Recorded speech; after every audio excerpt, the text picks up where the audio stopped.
Здравствуйте, дорогие друзья!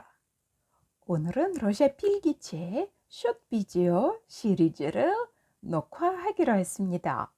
오늘은 필기체 연습하지 않고 간단한 규칙들 설명하겠습니다. 책에서 여러분들 인쇄체를 많이 보셨어요.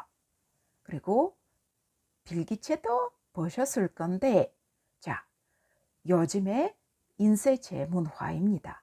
타이핑도 하고 핸드폰, 컴퓨터 타이핑 많이 하는데 손으로 쓰시면 러시아 사람들이 인쇄체 쓰지 않아요.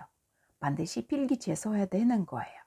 자, 그러면 여기 비교하시면 프로피스 같은 단어 써 있는데 필기체 뜻입니다. 자, 그러면 첫 번째 수업 우럭 아진 러시아 글자 아 제가 그냥 아직은 가르쳐 주지 않고 설명만 하겠습니다.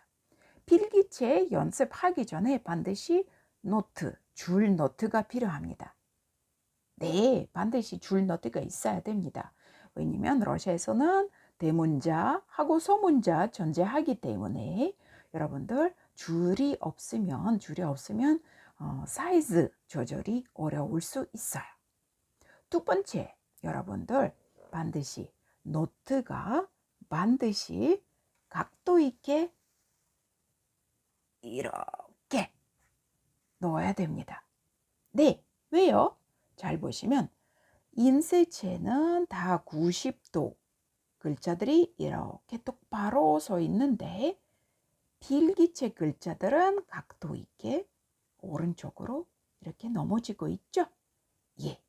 그러면 이렇게 쓰시면 어려울 수 있기 때문에 반드시 45도 여러분 배 여기 있으면 45도 정도 놓으시면 되는데 너무 힘들게 하지 마시고 자연스럽게 편한 각도를 하시면 됩니다. 저는 45도 정도 추천합니다.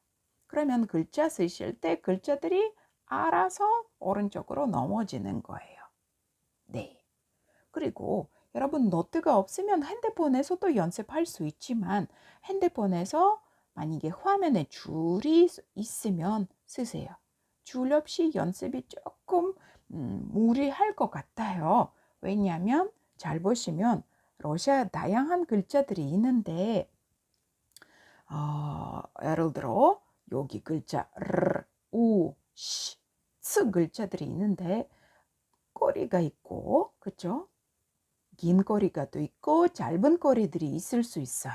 그래서 줄이 있어야 길이 조절할 수 있습니다.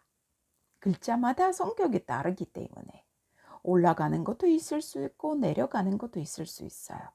반드시 줄 노트가 있으면 좋겠습니다.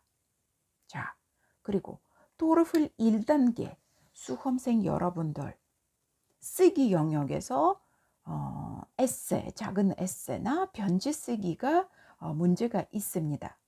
그럴 때는 반드시 여러분 필기체 쓰기로 하세요.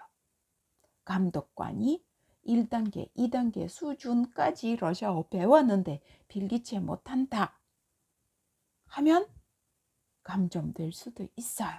네, 맞아요. 인쇄체로 러시아 사람들이 쓰지 않아요. 반드시 필기체 그때까지 연습하셔야 됩니다.